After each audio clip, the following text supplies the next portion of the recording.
Franck Ferrand sur Europe 1, au cœur de l'histoire.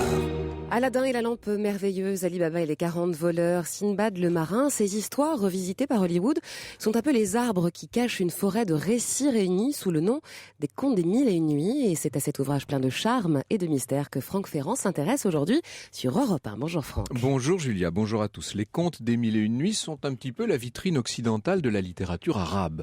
Les histoires célèbres que vous venez de citer, Julia, font la joie des enfants, mais depuis la traduction non expurgée de Sir Richard Burton à la fin du 19e siècle, les parents y cherchent aussi une part d'érotisme. Eh bien, vous allez voir qu'en vérité, ces récits vont bien plus loin que tout ça. Ils ne sont spécifiquement ni destinés aux enfants, ni réservés aux adultes. Alors vous avez invité pour en parler les co-narrateurs d'un recueil de ces fameux récits. En effet, Malek Chebel, que connaissent nos auditeurs et qui a signé un dictionnaire amoureux des Mille et Une Nuits, et Claude Durand, qui a longtemps présidé aux destinées de Fayard, et ils nous livrent tous les deux un joli recueil. C'est une version revue en quelque sorte des Contes des Mille et Une Nuits, et c'est vous dire qu'ils connaissent très bien l'œuvre originale.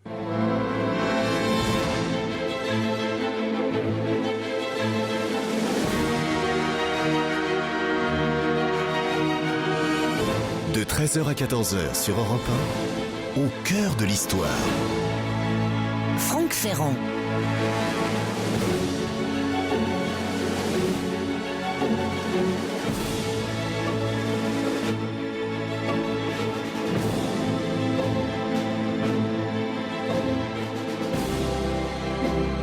Et l'aube chassant la nuit, Scheherazade dut interrompre son récit. Cette phrase ponctue tel un leitmotiv la longue série des histoires constituant les Mille et Une Nuits, et c'est en effet l'argument du recueil. Vous connaissez l'histoire, le roi Schahriar, trompé par sa première femme, qu'il avait retrouvée dans les bras d'un esclave noir, ce roi s'est juré qu'on ne l'y reprendrait plus, et désormais, il n'épouserait que des vierges, il les épouserait le soir, et au matin, elles seraient tuées. Alors, pour mettre fin à ce carnage, la fille du vizir, la merveilleuse Scheherazade, supplie son père de lui laisser épouser le roi. Or, à la demande, certains disent de sa suivante, d'autres de sa sœur, Dunyazad, elle commence à raconter une histoire en présence de Schahriar. Seulement, lorsque point le jour, elle laisse son récit en suspens jusqu'au lendemain soir, et forcément, pour connaître la suite, le roi lui laisse chaque fois la vie sauve, ou l'art de conter comme argument de survie. Voilà bien l'absolu de la littérature narrative, le récit à la vie, à la mort. À la fin, après 1001 nuits de bons et loyaux services de conteuse, Scheherazade, qui a eu le temps de donner au souverain une postérité à tous les sens du terme, se voit graciée, triomphe de l'imagination. Bien entendu, ce beau concept est seulement le cadre des Mille et Une Nuits. L'argument, le prétexte et surtout le lien qui cimente et qui fait tenir ensemble toute une somme composite d'histoires d'auteurs d'époques d'origine très divers. C'est le cadre, ce n'est pas la structure, car au-delà du récit salvateur, d'une Scheherazade en sursis, ce qui constitue les Mille et Une Nuits, c'est toute l'imbrication de grands et de petits récits, s'emboîtant les uns dans les autres comme autant de tiroirs secrets. Scheherazade raconte l'histoire du bossu qui lui-même raconte celle du tailleur, lequel tailleur nous gratifie dans un jeu vertigineux de miroirs et de mise en abîme des tribulations du barbier. Voici un récit à 3 à 4 niveaux, 5 même, si l'on ajoute le ou les narrateurs qui mettent en scène Scheherazade elle-même. C'est que tout l'univers est contenu dans ces Mille et Une Nuits. Je cite Malek Chebel à l'article « Modernité subversive » de son très beau dictionnaire amoureux des Mille et Une Nuits. Les Mille et Une Nuits se déroulent ainsi, écrit-il, comme un testament, et il nous déroule tous les aspects de la vie de la naissance à la tombe. Il y est question de mariage et de répudiation, de maladie, de magie aussi, d'esclaves en abondance, d'animaux domestiques et d'animaux mythologiques, de djinns, de monstres et de métamorphoses, d'êtres humains, enfin de toute complexion et de toute origine. La vie urbaine, fort animée et même grouillante, est extrêmement présente à travers les corporations qui la composent, mais aussi au travers des multiples transformations magiques et des substitutions. Et Malek Chebel ajoute « Divertir et instruire, il n'y a pas que cela dans les Mille et Une Nuits qui se présente par ailleurs comme une contre-culture, avec un modèle de société qui s'oppose radicalement à celui de la tradition corsetée de l'islam. De toutes les épopées littéraires arabo-persanes, les Mille et Une Nuits restent l'une des plus foisonnantes, et celle qui, 10 siècles après leur naissance supposée, inspire toujours l'homme épris de contes, le rêveur impénitent ou le voyageur en mal d'aventure. Vous voyez, comme un conte peut en cacher 1000 autres, vous pensiez partir pour Bagdad et ses souks miroitant des mots et de soieries saturées d'épices et de fumée d'encens, et vous voilà dans la plus moderne, dans la plus borgésienne des constructions littéraires. Qu'on se le dise, les 1001 nuits ne se résumeront pas à quelques péripéties orientales. À travers elles, c'est tout un pan de la psyché humaine qu'on nous invite à explorer. L'histoire sur Europe 1, c'est avec Franck Ferrand. Et avec vos invités, Franck, aujourd'hui sur Europe 1, Malek Chebel, qui est anthropologue et historien de l'islam, traducteur du Coran, et Claude Durand, écrivain. Il a dirigé les éditions Fayard de 1980 à 2009. Bonjour à tous les deux, c'est un grand plaisir de vous recevoir. Alors vous avez eu une excellente idée. Vous vous êtes dit qu'il était peut-être temps, non pas de dépoussiérer les 1001 nuits, parce qu'elles n'ont peut-être pas besoin de ça, mais de leur rendre, de les restituer au public dans une forme très moderne, et vous les avez en quelque sorte réécrites, Malek Chebel. On les a véritablement réécrites au fond, parce que l'esprit du XVIIIe siècle, c'est l'esprit dans lequel elles sont nées vraiment dans la langue française, n'est pas celui d'aujourd'hui. Les attentes du public ne sont pas les mêmes. Les âges et les niveaux même d'approche des milléniaux ne sont pas les mêmes. Je crois que sociologiquement parlant, la société a tellement évolué qu'il était nécessaire, si vous voulez, d'adapter un petit peu les choses. D'adapter un peu dans le temps. Ce qui donne envie, par ailleurs, d'aller lire les l'original. traductions. Nous, il y a une translation permanente, non seulement entre notre traduction et la traduction de Galland, qui est la première traduction en français, mais également à toutes les traductions, y compris l'arabe, y compris même, si vous voulez, les thèmes qui ont été développés par la suite, le cinéma, les arts, le Kafkans et tout ça. Bien sûr, on va parler de tout ça dans le cours de cette émission. C'est une traduction ouverte. On ne comprend pas très bien la nécessité de réécrire les 1001 nuits si on ne part pas du principe que c'est de la littérature orale à l'origine et que ces contes qui sont venus de très loin, d'Inde, de Perse, également de l'entourage de la cour abbasside avec Haroun al-Rachid, de l'Égypte, des Mamelouks, même du Maghreb, c'est un corpus très composite. Mais ça a été charrié par des vecteurs, soit des caravanes, soit des marins, soit surtout les femmes dans des lieux de bavardage, que ce soit le hammam, que ce soit le bazar, que ce soit le harem.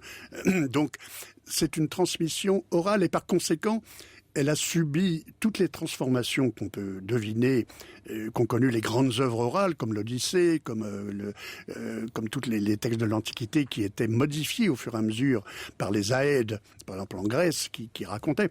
Donc, on a le droit, d'une certaine manière, de recomposer à chaque génération. C'est dans le patrimoine de l'humanité. Ce qu'on vient d'entendre. Oui. Ou de lire, on a le droit de le restituer par sa propre voix. Et c'est ce que d'ailleurs Borges voulait dire par livre de sable, c'est-à-dire livre qu'on peut remodeler à chaque fois. Une sorte de palimpseste infini. Exactement. Voilà. Alors, je rajouterai un mot, on a le droit, on a le devoir. À mon avis, pour les 1001 nuits, parce que précisément étant un conte oral, aujourd'hui on peut aussi espérer, rêver à voir nos propres 1001 nuits d'aujourd'hui, si vous voulez. Et dans le dictionnaire amoureux de l'islam, que vous avez eu la gentillesse de citer tout à l'heure, Dictionnaire amoureux des 1001 nuits, oui. Des éditions Plomb, j'ai fait rencontrer Scheherazade avec Kaltoum. Et avec la Scheherazade moderne. La Scheherazade moderne. Vous voyez, donc j'ai fait ces dépassements, ces transvasements, et je pense que c'est ça, exactement l'esprit des 1001 nuits. Alors je vais y rajouter encore un mot, si tu permets, si vous permettez. Non, je vous en prie. Voilà.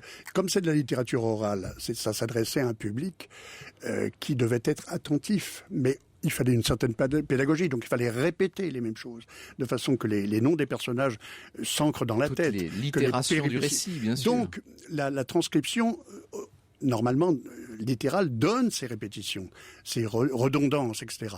Et nous, on a essayé de débarrasser le récit de tout cela, qui rend le texte original assez lisible, finalement, en tout cas, très lourd, très lent. Et donc, on a simplifié le récit pour en prendre la substance narrative et donner des sortes de nouvelles modernes, si vous voulez. Et ces nouvelles, au départ, c'était des chroniques dans la revue, et j'en profite pour signaler ce magazine qui n'est pas encore très connu, mais qui mériterait de l'être bien davantage, car c'est un magazine d'une très haute tenue auquel vous collaborez beaucoup, Claude Durand. Je collabore un peu aussi. La revue, ça s'appelle, c'est en kiosque. Le grand timonier de cette revue, Béché Ben Ahmed, qui a eu l'intelligence et la présence d'esprit de nous réunir précisément autour de cette œuvre. Béchir est le fondateur de Jeune Afrique. Alors, vous l'avez dit, Claude Durand, il y a un instant, à l'origine des Mille et une nuits, il y a des textes et des traditions différentes. Ça remonte très loin. Certains disent à l'Inde et même peut-être à la Chine. C'est vraiment c'est très loin dans le temps et dans l'espace, tout ça. Ce qui est sûr, c'est que Scheherazade et les narratrices de ces contes, parce que j'ai une hypothèse derrière la tête dans tout cela, les narratrices de ce conte ne se sont jamais interdits, si vous voulez, de faire des incursions à l'Inde, à la Perse évidemment, ils étaient essentiellement perses, et à la Chine et même au Maghreb, à l'océan Indien. Sinbad a surtout sillonné de l'océan Indien. Si l'Iliade et l'Odyssée, si l'Odyssée était plutôt méditerranéenne, on va dire que les Mille et une nuits sont plutôt océan Indien. Et donc ils ne se sont jamais interdits, si vous voulez, de voyager mentalement dans toutes les cultures. Et donc je dis que les Mille et une nuits, c'est le texte le plus xénophile qui puisse exister, parce qu'il a fait de l'étrange et de l'étranger son mode d'existence, son mode de fonctionnement. Et c'est très intéressant comparativement à notre société d'aujourd'hui, si vous voulez, qui est un peu frileuse. À Bagdad, Harun al-Rachid, précisément le grand calife, allait au coin de la rue et cherchait les étrangers de passage pour connaître leur culture et leurs origines. Il y a donc un grand brassage, en quelque sorte, dans l'origine de ce texte, qui est consigné, mis par écrit d'une façon définitive, assez tardivement, au XIVe siècle, XIIIe. Sous forme de manuscrit. Oui, voilà. On connaît, ça commence à prendre forme à partir de l'an 1000 à peu près. Voilà. Mais ça n'existe que par des copistes. Et les copistes eux-mêmes sont source de modifications. Vous voyez, donc l'œuvre continue au fur et à mesure, grâce à des erreurs, des variantes, à se modeler, à se changer. C'est une œuvre en perpétuel devenir.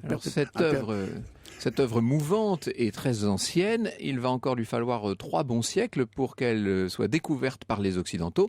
Elle le sera grâce à Antoine Galland, nous y venons dans un instant, et ça va avoir un impact considérable. C'est le début de l'orientalisme, disons-le, et on sait que jusqu'à nos jours, tous les créateurs ont été inspirés par les Mille et une nuits. Écoutez par exemple ce qu'en a fait... Une symphonie composée par Rimsky-Korsakov. Oui, non pas Maurice Ravel, parce que j'avais eu l'intention... Il y a aussi une Scheherazade de Maurice Ravel. C'est vrai. Finalement, on a passé la suite symphonique de Rimsky-Korsakov.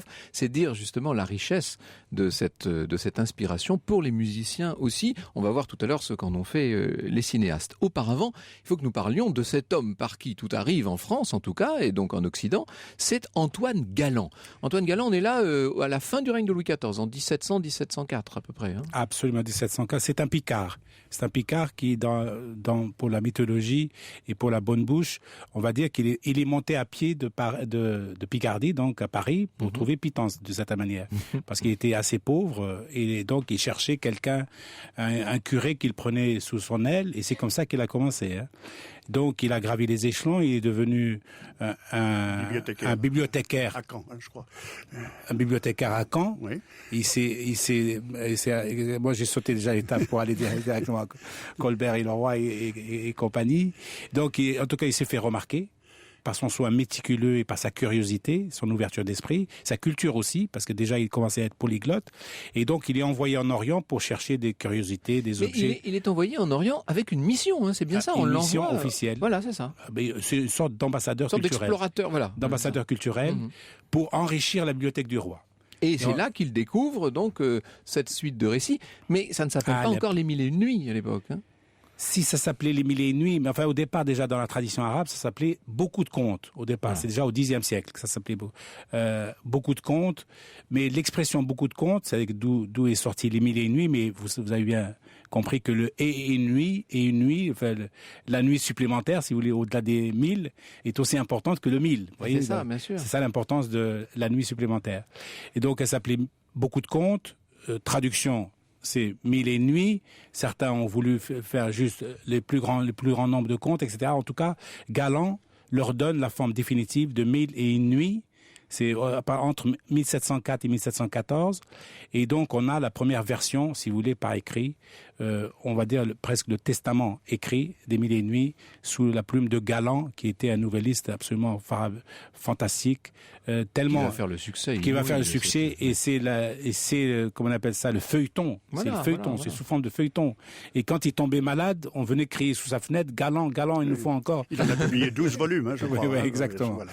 Mais en même temps, il a un peu éteint quand même le côté parfois un peu osé des récits. Oui, il a expurgé le texte original. C'est-à-dire l'érotisme a disparu.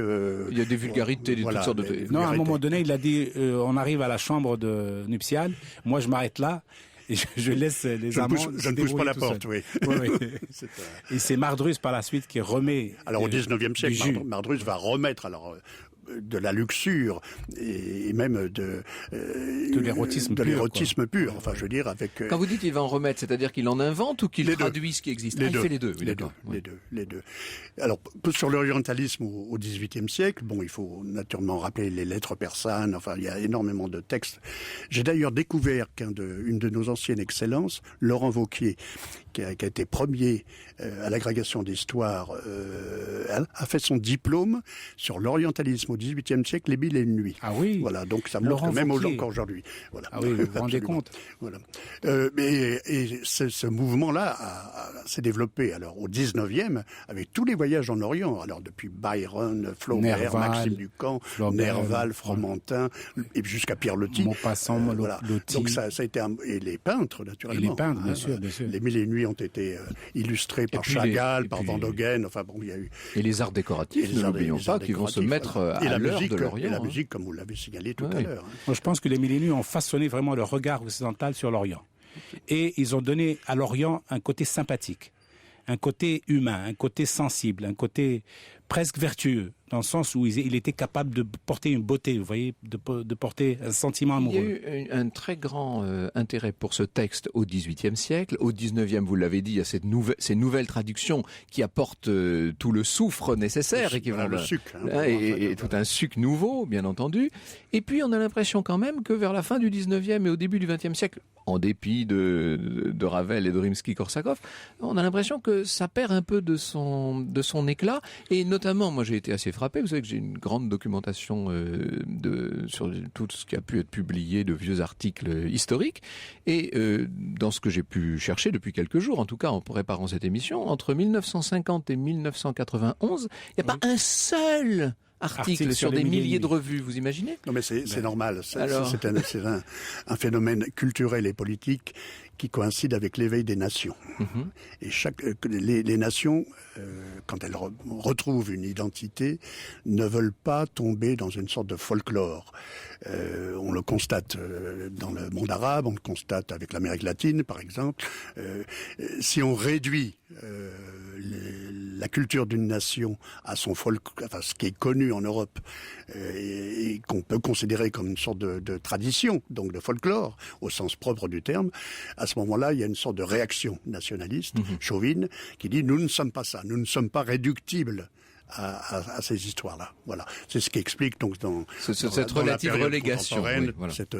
Alors, ce qu'il faut dire aussi, et on en aura fini avec l'évocation de ces traductions pour en venir à la matière même et pour entrer dans ces 1000 et une nuits, si vous le voulez bien, ce qu'il faut dire, c'est que le texte sous forme d'un livre est né au départ en Orient même, dans le monde arabe lui-même. Non, au départ, c'est en France. Oui, c'est ça, il est né, c'est ce que j'allais dire, de la traduction de Galland, en fait. C'est la traduction de Galland qui va inaugurer, qui va ouvrir le champ à toutes les autres traductions, y compris la mise, y compris en arabe. C'est que l'arabe est venu après coup.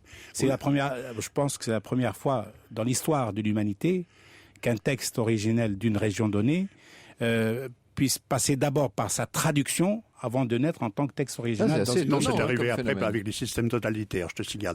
Ah oui. C'est-à-dire qu'on a pu publier, par exemple, moi j'ai publié beaucoup de textes russes ou d'Europe de l'Est. D'abord en français. Avant qu'ils soient publiés naturellement. Oui, mais alors, il y avait des systèmes totalitaires. Alors que là, c'est simplement à moins que déjà le sentiment religieux était déjà bien fort dans le monde arabe et on ne voulait plus voir, si vous voulez ça, il y avait une sorte d'autisme ou de cécité culturelle qui ne voulait pas voir en Scheherazade la modernité du monde arabe.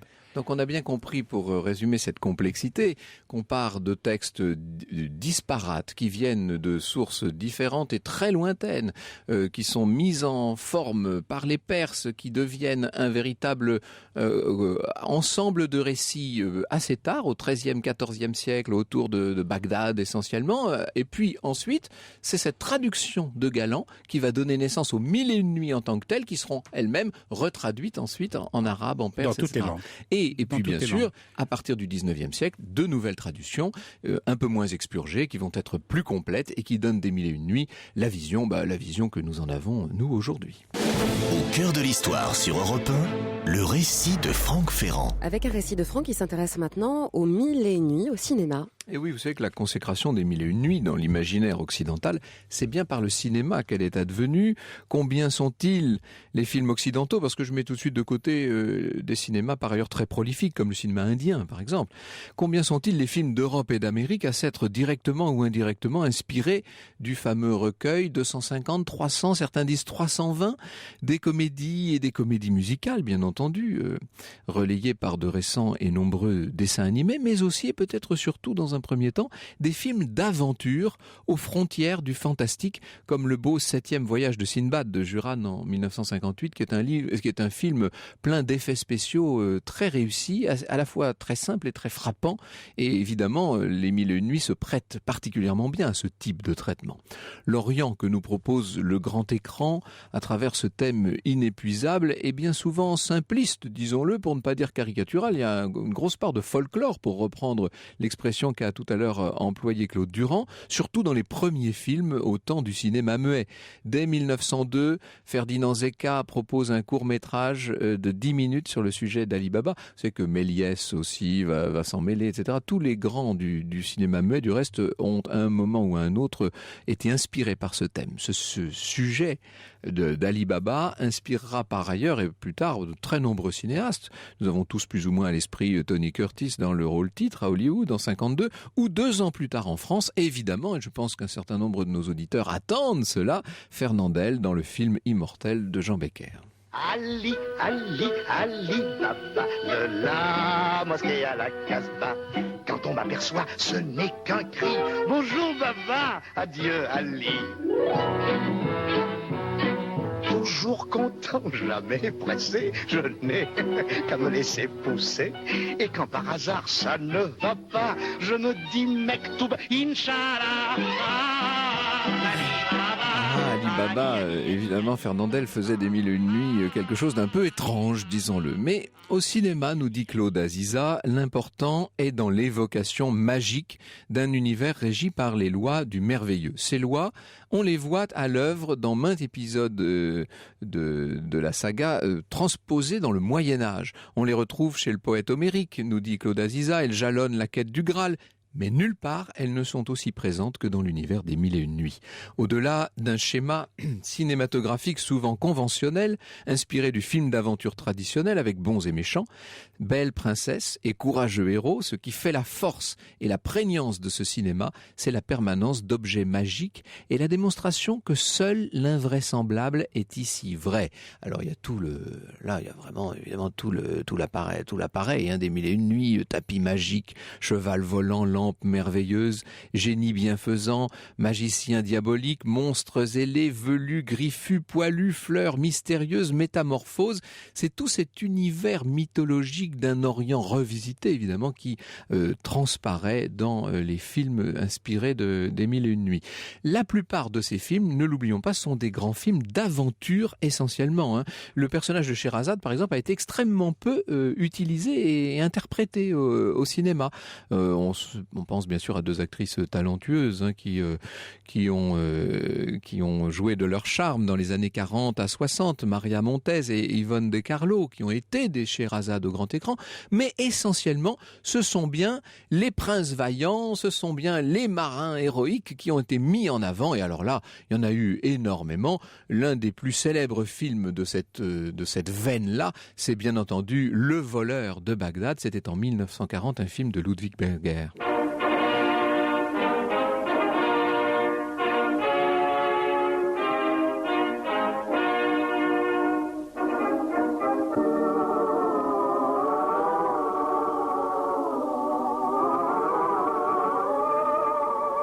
Côté péplum aussi, enfin c'est du cinémascope vrai, en oui. fait, on est en Technicolor là sur Europe 1 à 13h35.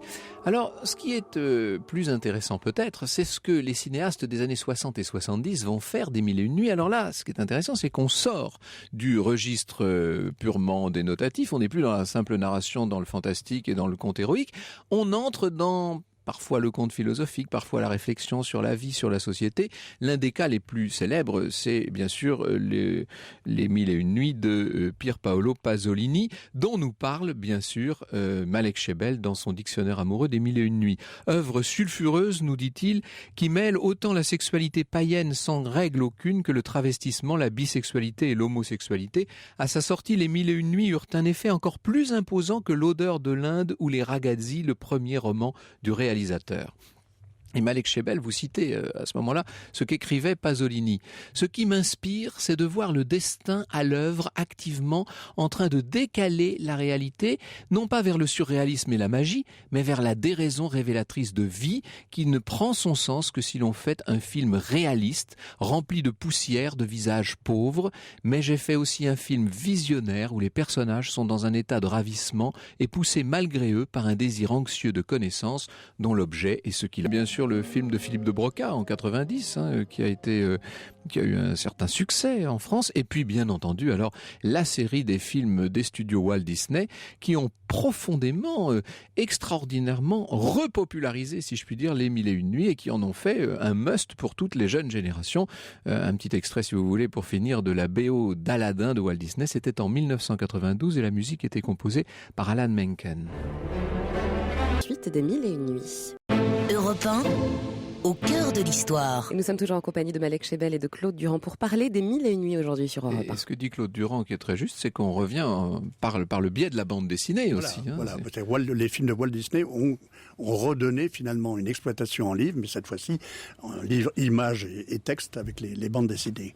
Voilà. Et vous aviez, j'allais dire, un intérêt particulier pour le film de Pasolini dont vous nous disiez, Malek Chebel, qu'il a été tourné au Yémen, en fait. Oui, des décors naturels au Yémen, peut-être aussi un bout en Érythrée ou en Éthiopie. Dans tous les cas de figure, Pasolini, l'esprit dans lequel c'est placé Pasolini m'intéresse beaucoup, au plus haut point, parce que précisément il est à la marge d'une sexualité qu'on veut enfermer, qu'on veut endiguer, parce qu'on est quand même dans des territoires de l'islam, etc. Et les gens n'osent pas sortir de ce cadre-là fermé, un peu rigide. Et Pasolini a été, me semble-t-il, le premier parmi les cinéastes à explorer tous les potentiels, tout le virtuel, sexuel et parasexuel des 1001 nuits. Et donc ça m'a beaucoup intéressé parce qu'il a replacé en quelque sorte la sexualité, c'est-à-dire que le désir au fond de ces contes-là, qui était un peu écrété par tous les traducteurs. Et puis, il a permis à la femme de se retrouver au centre un peu de la problématique, bien que lui, il était, comme vous savez, homosexuel. Et donc, il l'a payé un peu pour ça. Et je crois que le film a beaucoup aidé à ça, justement, à son assassinat. Et donc, vous dites que les femmes n'étaient pas présentes. Moi, je pense que les 1001 nuits ont collé un peu à la réalité et les femmes sont devenues de plus en plus présentes à partir des années 70-80 avec la révolution des mentalités, la révolution sexuelle, on va dire. Mais c'est pas totalement propre aux 1001 nuits. Il a fait ça avec les contes de Canterbury, exactement. Oui. C'est-à-dire redonner un sexe à la littérature, finalement. Ah ben c'est très bien. Et avec le Décaméron. C'est excellent. Alors, ce qui est assez extraordinaire, bien entendu, c'est la présence des femmes dans ces histoires. Voilà. Et alors, vous, à ce propos, Malek Chebel, une théorie un peu particulière. Vous nous dites que ces récits, ils seraient spécifiquement féminins. Absolument. C'est pas une théorie particulière. À mon avis, c'est la théorie centrale des 1001 nuits. Je crois qu'on ne comprendrait pas vraiment la force des 1001 nuits et leur pérennisation, le fait qu'elles aient traversé quand même les siècles et les âges. Elles ont 10 siècles actuellement d'existence. Si on ne met pas en perspective la place de la femme en islam et dans le monde arabe. On a voulu colmater, on a voulu l'enfermer, on a voulu l'interdire. On a tout fait pour l'empêcher, si vous voulez, de venir et d'exister au plan public. Et par le biais des contes, et par le biais de l'imagination, par le biais du talent, de l'intelligence, de la beauté, du sexe et du désir, la gestion du désir, elles sont toujours revenues à l'actualité, enfin au devant de l'actualité. Et je pense qu'aujourd'hui, quand je dis que c'est une création féminine, c'est que les thèmes abordés par les 1001 nuits sont des thèmes qui concernent essentiellement les hommes. Je crois qu'il faut être vraiment une femme pour connaître aussi bien la libido masculine. Et ce sont surtout des thèmes de modernité. Et la femme, me semble-t-il, dans le monde arabe, a toujours symbolisé une modernité d'avance sur l'ensemble de la société. Et c'est pourquoi aujourd'hui, on redécouvre les 1001 nuits parce qu'on redécouvre un peu la femme et la place de la femme dans le contexte arabe ou musulman. Et au début de cette émission, je lisais un extrait d'un de vos articles sur la modernité subversive des Mille et une nuits, où vous disiez que toute la vie de la naissance à la tombe se trouve dans les Mille et une nuits. C'est bien une vie conçue d'une façon féminine et maternelle, en quelque sorte. Hein. C'est bien la vie quasi biologique que l'on retrouve développée sous toutes ses formes à travers les différents contes. Oui, et même dans les Mille et une nuits, vous aurez des personnages qui symbolisent l'ensemble des âges de la femme, l'ensemble de ses talents aussi. Il y a un conte qui s'appelle Tawaddud dans les Mille et une nuits. On voit une femme savante, en quelque sorte, oui, qui prend le pas sur l'ensemble des savants autour du calife, juste parce qu'elle est une femme talentueuse et qu'elle n'avait pas la possibilité de le dire. Lorsqu'on lui a fourni la possibilité de s'exprimer, elle s'est avérée la plus savante de tous. Alors justement, Claude Durand, ce qui est assez frappant lorsqu'on se promène en quelque sorte dans les Mille et une nuits, c'est la présence permanente de tous les thèmes qui sont des thèmes qui ne sont pas seulement ceux du 10, 11, 12e siècle. Hein. Ce sont des thèmes assez universels sur le pouvoir, sur la trahison, sur l'itinérance aussi. Le voyage est très présent dans ce livre. C'est-à-dire c'est une œuvre foisonnante et multiple. Et c'est vrai qu'on a tous les thèmes universels, finalement. De toutes les littératures, c'est-à-dire le rapport de l'homme et de la femme, le rapport du jeune et du vieux. On comprend que ça ait passionné Marcel Proust, par exemple. Marcel Proust qui avait les deux versions et dont la mère interdisait qu'il consulte la version de Mardrus parce que c'était la plus osée. Voilà. Mais il en a fait un abondant usage, absolument. Est-ce qu'on peut parler d'une œuvre totale, en quelque sorte ? Oui, en ce sens-là que c'est comme tous les grands chefs-d'œuvre, une œuvre. Ce sont des œuvres enracinées, mais à portée universelle. C'est-à-dire qu'on peut... la racine est effectivement les civilisations du Moyen-Orient ou de l'Orient, mais le traitement, mais la façon dont on peut les comprendre, les appréhender, sont valables pour toutes les civilisations. À tel point qu'on retrouve des thèmes communs. On peut très bien, par exemple, dire que l'histoire de Sinbad le marin, c'est Ulysse. Ah oui, c'est une odyssée. C'est une odyssée. Alors comme vous dites, elle n'est pas située en Méditerranée spécifiquement. C'est l'odyssée de l'océan. Prenez l'histoire de la jeune princesse qui a un bracelet de cheville et qui va, grâce à ce petit bracelet qu'elle perd, va épouser le fils du sultan. C'est Cendrillon. C'est Charles Perrault qui va récupérer cette histoire. On retrouve dans tous les thèmes vraiment des repiquages, si je puis dire, au sens disque du terme, dans toute la littérature de tous les âges. Hein, au milieu du XXe siècle, c'était Vassili Prop qui s'était intéressé à la structure des contes, à partir des contes russes en l'occurrence. Absolument. Et il s'était rendu compte qu'en fait, tous les contes de toutes les civilisations reprennent presque toujours de grands thèmes invariants. Sont des archétypes, en quelque sorte, qu'on retrouve d'une civilisation à l'autre. C'était une métalangue vraiment universelle qui traitait de ces histoires. Mais alors, sauf que dans le cas de ces Mille et une nuits, ce sont des thèmes qui sont connotés Orient, si je puis dire. Est-ce qu'on peut... Oui, parce que, évidemment, l'interdiction, si vous voulez, la mixité en Orient n'est pas d'un usage courant. Donc, comme il y a, si vous voulez, une séparation des hommes et des femmes, donc une séparation fondée sur le sexe, dès le départ, il a fallu que les femmes, si vous voulez, créent un autre monde, un monde parallèle, fondé sur la ruse, l'intelligence, fondé sur la séduction, sur la capacité d'être un pôle attrayant, attractif pour les hommes, pour qu'il y ait une circulation du désir. Et donc, par définition, c'est connoté Orient, déjà sur cette base-là, biologique, si vous voulez. Par la suite, il y a l'oralité. L'oralité aussi, l'Orient est connu pour son oralité. D'ailleurs, l'un des thèmes les plus fondateurs des Mille et une nuits, c'est que ça passe de l'oral à l'écrit. Et à l'écrit, les Mille et une nuits sont le troisième texte après la Bible et le Coran à être traduit dans les langues étrangères. C'est quand même très étonnant de voir ça. Et en quoi c'est universel aussi, si vous voulez. Les gens se sont emparés de ce sujet-là et l'ont traduit dans leur langue et ils s'en sont incarnés dedans, illustrés dedans. Et toutes ces métamorphoses sont d'une modernité incroyable. Vous avez d'ailleurs participé à la publication, vous avez écrit les textes des délices des Mille et Une Nuits chez Grunt. Oui. Alors là, on s'inspire des banquets si riches décrits par Scheherazade pour proposer des recettes. Et illustré par Kamel Mouzawa, qui est un grand chef libanais. Et on a fait un livre, en effet, fondé sur la gastronomie, parce qu'il y a toute une gastronomie dans les Mille et Une Nuits. Alors on va entrer, si vous voulez, dans un certain nombre d'histoires maintenant. On va voir quelles histoires vous racontez dans ces Mille et Une Nuits racontées par Malek Chebel et Claude Durand, et on ira au-delà d'Aladin, de Sinbad et d'Ali Baba, bien entendu. Franck Ferrand sur Europe 1, au cœur de l'histoire.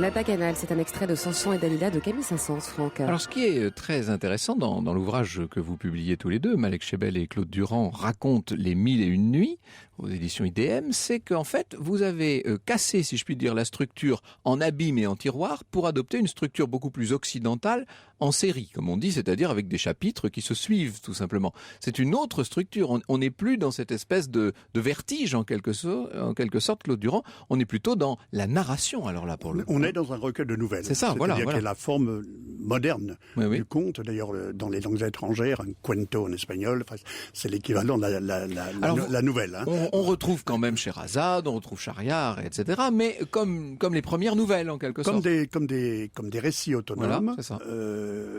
Certains forment des séries, comme Sinbad. Alors voilà. Mais d'autres, les autres sont totalement autonomes. Hein. Voilà, Vous disiez à l'instant que Sinbad, c'était un peu le Ulysse arabe, en quelque sorte, enfin oriental. Oui. Mais ce Sinbad, vous lui donnez quand même une place importante. Il y a 4 ou 5 chapitres qui lui sont consacrés. Oui, parce que nous avons pensé à tous les publics. Et moi particulièrement, je suis très attentif au public des enfants. Il faut que les enfants trouvent leur compte, si je puis dire. Et Sinbad leur donne la possibilité de pouvoir dormir en paix à travers ses voyages, parce que ça se termine toujours bien avec Sinbad. C'est un Omanais. Vous savez, au sultanat d'Oman, quand vous allez à Oman, on vous dit la maison de Sinbad, elle est là, elle est bâtie à Sour, dans le sud du pays, et ils y ont construit même un musée en hommage à Sinbad. Or, comme vous savez, Sinbad, Scheherazade, ce sont des personnages de fiction. Oui. Donc, c'est vous dire que chacun construit, si vous voulez, la demeure de Scheherazade comme il l'entend. On a bien la maison d'Arsène Lupin, nous. Voilà, d'accord. donc, nous, on a conçu le livre avec Claude Durand comme un livre linéaire, mais riche de multiples histoires à l'intérieur. C'est-à-dire que tous les personnages importants des Mille et Une Nuits sont là. Nous avons fait une sélection rigoureuse. On en trouve aussi de moins connus. Et de moins connus. Il y a des histoires, je parlais de Borges tout à l'heure, il y a cette histoire de la bibliothèque. Là, ça, c'est assez magnifique. Racontez-nous ça, Claude Durand. Allez, passons à l'oral. C'est ma préférée, parce que d'abord, c'est celle qui clôt le récit. Parce que, c'est un jeune prince qui hérite, qui a une certaine fortune à dépenser, et qui, au lieu de convier à des bombances, des ripailles, etc., va inviter un tas de gens, la ville entière, à des nourritures spirituelles, c'est-à-dire c'est un beau programme. à la connaissance. Et ça, c'est vraiment le symbole des Lumières. Vraiment, c'est le grand repas universel, le grand repas collectif. Pour moi, c'est un peu aussi le symbole de la constitution de la bibliothèque d'Alexandrie, par exemple. Voilà, c'est réunir. Ça, c'est très borghésien aussi. C'est réunir l'ensemble des connaissances pour l'ensemble des gens. Voilà. Donc c'est vraiment un texte très très très fort pour moi, et qui montre que cet appétit de savoir, de lumière était déjà présent là dans cette narration et le symbole de la lutte contre l'obscurantisme finalement, et l'intégrisme. C'est ainsi que tous les jours à la tombée de la nuit, les nécessiteux de la ville, les quémandeurs de savoir, les mendiants de la philosophie, les derviches de la spiritualité, les imams avides de perfectionner leur doctrine ont pu des années durant se réunir sous la coupole de la maison de tous les savoirs et prier ensemble lorsque le savoir est prière. C'est le titre même de cet ultime chapitre. Alors évidemment, il y a des choses plus légères. On parlait tout à l'heure de Cendrillon, puisqu'il y a cette correspondance. On a un harpagon chez vous aussi. C'est l'histoire des babouches. Ils sont nombreux. Je veux dire, ce que je trouve spectaculaire avec les Mille et une Nuits, c'est que dans chaque catégorie sociale, vous avez toute une diversité de caractères qui sont toujours bien définis, bien décrits, si vous voulez. C'est vraiment cinématographique comme description au fond. Et comme ça s'imbrique au fur et à mesure, donc on s'ennuie jamais. Les babouches, c'est aussi la structure du récit des babouches, c'est aussi les histoires à ricochet, un peu comme les voyages qui ont plusieurs escales. Là aussi, c'est comment s'en débarrasser, comme dirait Ionesco. Oui, comment se débarrasser de ces choses puantes et dégueulasses qui collent en fait et qui suivent toujours. Et donc on les jette dans le fleuve, elles surnagent, elles ont poisonné les poissons. Enfin bref, il y a toujours des rebondissements, vraiment des ricochets dans ces histoires. Mais enfin, juste pour le voyage, avec Claude Durand, on a cherché quel était le conte qui devait clore les Mille et une Nuits. Et donc c'est Claude Durand qui a pris le pas sur moi en disant il faut mettre la bibliothèque idéale de ce jeune prince qui veut réunir le monde entier sous sa coupole, parce que ça donne de l'espoir, ça donne de l'ouverture et les contes continuent à être racontés par d'autres. On pourrait en faire d'ailleurs une adaptation télévisée. Je suis en train de penser à ça de votre ouvrage. Là, ça ferait de très joli. Il y en a déjà eu du reste. Il y a eu dans les années 90 des petites pastilles. Oui, pas grand-chose. Si Franck Ferrand nous trouve un producteur, l'appel est lancé. Ça fait 50 épisodes. Ça sera une cinquantaine d'épisodes magnifiques. Il y avait en Perse un roi dont les sujets étaient des Grecs naguère acclimatés dans ce pays. Ce roi était atteint d'une maladie de peau, la même qui sévissait partout dans ces parages depuis nombre d'années. Ça y est, moi ça me rappelle les contes qu'on nous lisait quand j'étais tout petit à l'école. On ouvre le grand livre et on lit il y avait, et ça y est, on est dans le médecin grec son roi. Il faut dire en deux mots, c'est une belle parabole. Voilà, c'est un médecin qui finalement a une maladie imaginaire qui est l'ennui, qui est l'ennui du pouvoir.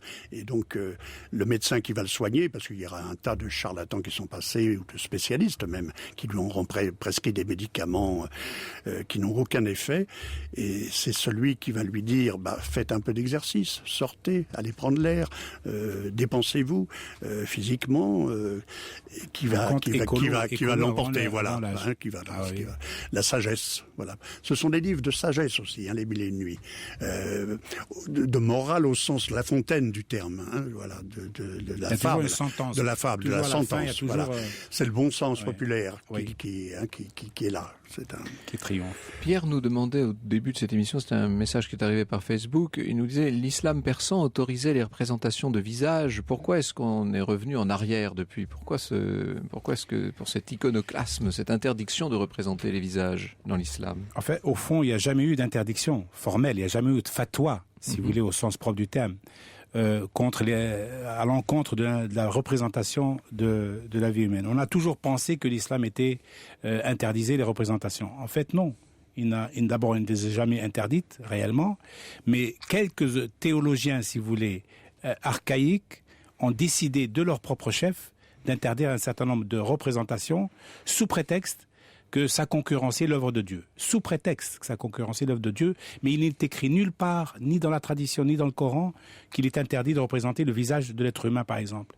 Sauf que, évidemment, le respect qu'on doit au prophète a fait que les gens s'éloignent d'eux-mêmes par autocensure presque de ça. Mais je vous fais remarquer néanmoins que la Perse, depuis 6 siècles, depuis les Safavides, représentait tout et n'importe quoi, y compris même les animaux mythologiques, etc. Donc il n'y a pas d'interdit majeur et explicite. Donc il y a juste une frilosité liée au fait que le prophète était une image sacrée qu'on devait ne pas représenter. Et je le dis à nos auditeurs, si vous voulez bénéficier de l'incroyable iconographie qu'a suscité ce recueil des contes des Mille et Une Nuits, vous pouvez la retrouver dans un hors-série découverte de Gallimard qui s'appelle tout simplement Les Mille et Une Nuits d'Élodie Bouffard et Anne-Alexandra Joyard. Et on a là des représentations absolument somptueuses. Comment sont-elles perçues dans le monde arabe, justement, ces représentations occidentales de contes orientaux? Alors, représentations occidentales et Les Mille et Une Nuits elles-mêmes, de certaine manière, qui ont été à plusieurs reprises, qui ont failli être étouffés par, là encore, les fondamentalistes, qui ont édicté des lois tout à fait absurdes, notamment en Égypte, pour les interdire dans les années 80, il y a plusieurs reprises, alors même que l'Égypte est l'un des pays qui est fondateur, si je puis dire, des Mille et Une Nuits. C'est eux qui ont donné toute l'impulsion des voyages, notamment, c'est les Égyptiens. Eh bien, on se retrouve aujourd'hui dans une situation un peu incroyable où les Mille et Une Nuits, production universelle de l'esprit, venue du monde arabe, risquent d'être étouffé par les fondamentalistes. Et puis vous savez qu'à l'Institut du monde arabe, une exposition sur les Mille et Une Nuits est ouverte depuis un peu plus d'un mois maintenant, et cette exposition, vous pouvez la voir jusqu'au 28 avril prochain. Merci beaucoup à tous les deux d'être venus nous raconter les Mille et Une Nuits. Malek Chebel et Claude Durand racontent les Mille et Une Nuits. C'est édité chez IDM, et puis de Malek Chebel, ce dictionnaire amoureux des Mille et Une Nuits, le dictionnaire amoureux de la collection de Jean-Claude Simoën chez Plon, dont je me suis beaucoup inspiré pour faire cette émission, comme vous avez pu le constater. Merci beaucoup de nous avoir fait rêver dans le sillage de Scheherazade.